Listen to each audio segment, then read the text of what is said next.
So I'm here on the campus of Royal Holloway, University of London, about 30 minutes outside of London towards Heathrow.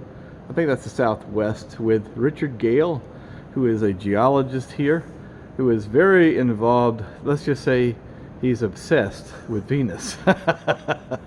And we've been talking comparative geology between Mars, Earth, and Venus. And Richard was telling me something, that I never heard this possibility. He's a bit of a contrarian, which is good. We need people who think outside the box. But you were saying that, and you're saying you're agnostic on the idea that Venus ever had an ocean, that Venus ever had life. But if we know that Earth obviously has life, but between Mars and Venus, you think that Venus may have the winning ticket for past life, not existing life, but if it ever had life, it's more likely that Venus had time to develop it. Tell us why and where you'd look for it and how you'd look for it. So the reason why is simply that Venus is a much bigger planet and it has much more resources, if you like, that life needs. Lots more active volcanism for much longer, even to the present day. A much wider variety of environments, of chemistry. If it had oceans, it would have a very Earth-like kind of global environment. So I think for a good billion, 2 billion or longer years, it would have been quite Earth-like. And in that time period, Earth evolved, algal mats, stromatolites, bacterial colonies, that sort of thing. Maybe Venus never quite got to animal life or anything like that, but maybe it did. I mean, that took 2 billion years on the Earth, so it's more likely, I would say, on Venus than on Earth.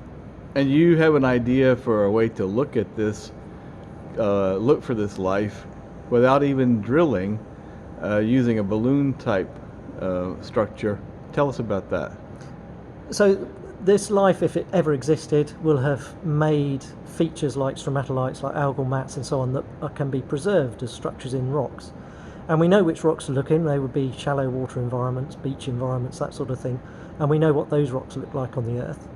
And those rocks are most likely to be preserved in the highlands of Venus. So the highlands of Venus are like our continents, and like our continents, they have probably rocks 3 billion years old that would date back to that time. And as a geologist walking around on the Earth, I don't have to break open the rock, I don't have to drill into it. You can see those sorts of structures in cliff faces, in the rock, the way it's eroded and so on. So if we could fly around those highland terrains in a low-level balloon, so it would have to be high temperature, but with a low-level balloon, photographing or filming the surface, we could see those structures and look for them. And when we find them, go and land near them, take some samples, take some measurements, those sorts of things, and much more detailed observations. So the first phase would be to image this exposed rock in an old in a tessera region. Mm-hmm. Find interesting potential signs of this ancient bacteria, then have a follow-up mission to actually take a sample, or could you do it both at once? I think you could probably do it both at once. So the great advantage of Venus is because it has a big dense atmosphere, you don't have to rove around the surface, and roving on the surface as we do on Mars is much more difficult because you have to cross obstacles and go over boulders and get stuck in the mud and that sort of thing. Whereas on Venus, you can just fly 1 meter, 2 meters above the surface and do all the same things but without hitting anything, and then land where you need to land, and then you can get your drill out or your sampling arm out and a micro camera and things like that. And the technology is finally coming of age where we can mitigate the high temperatures, which are 450 degrees Celsius, and the high pressures, 92 Earth atmospheres, right? Yeah. That technology is evolving. We've yet to properly develop a camera system.